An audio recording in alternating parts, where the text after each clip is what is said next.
سلامونه احترامات ملګرو، الله دې وکړي ټول روغ جوړ تاسو برابر شو. اول زه باید د خپل کپتان بیچاره دغه شکل درته وښیم که نه.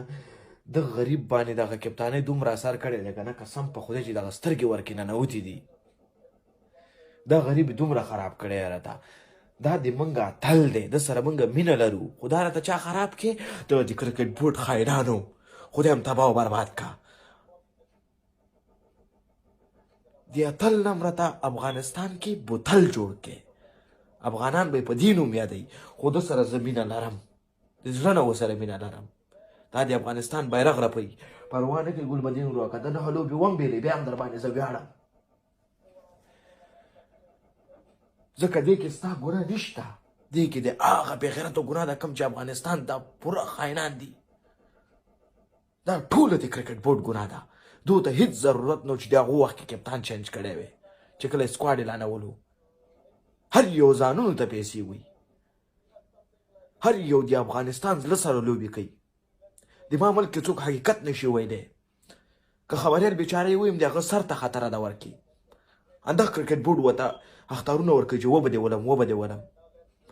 صفا راته خبریالانو میسیج کړي، صفا وایي اختارونه راکوي، موږ خبرې نشو کولی ورپسې. چې کم کرکټ بورډ کې کم خاینان دي دا باید ورک کړو. چې کم د افغانستان دپاره لوبې کوي، که هغه لوبغاړي دي او که هر څوک دي، نو پوره یې ملاتړ یو. ډېر د افسوس ځای دی چې موږ یې ولوبه هم ونه ګټله په ولوبو کې. خو دو کې ګورې دا ګورې دا بنګالیان دومره ډېر چغېږي چې نن یې ټول افغانان ځورولي دي په همدې چغېدا باندې، او لوبې هم بیا ګټي. دو ولې لوبې ګټي؟ د دو په کرکټ بورډ کې خاینان نشته د موږ غوندې. داسې خلک ورکې نشته چې موږ خبریالانو ته اختارونه ورکوي.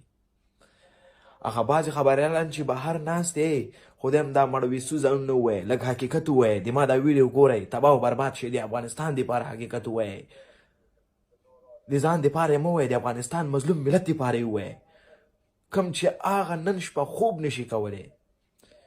ډېر بیچارهګان به نن ډېر خوب ونه کړي، ډېر بیچارهګان به خوب ونه کړي. ما ورته سهار کې زه به سهار خوب نشم کولی، ځکه اوس به ځم کار ته، خپله مزدوري به وکړم، مسافري د خپل کار به وکړم. خدای پاک ته چې د افغانستان کرکټ څوک رانوي که نه، ته یې تباه و برباد کړي. څوک ته چې د جب دپاره هم کار کوي، که هغه زم یم، که هر یو انسان دی چې افغانستان ته څوک په د زړه نه کار نه کوي، ته یې تباه و برباد کړي. افغانان ورونو خفه کېږئ ما، الله پاک دې وکړي چې دغه نورې دوه لوبې وګټو. بس موږ به دغه سپورټ کوو، دغه اتل به سپورټ کوو، بیا هم موږ یې سپورټ کوو. په خدای که یې پرېږدم اخره پورې زه سپورټ کوم، ځکه دې کې د ده بیچارهګانو ګناه نشته. دا ټوله ګناه د دې کرکټ بورډ ده. د الله په امان ښه ورځ ولرئ. خفه کېږئ مه، بس لوبه د ګټل بلل پکې راځي. خو چې ما درله کوم کسان وښودل دا درله خلاص نشي. د الله په امان هر یو چې خاین یې هغه رانیسئ.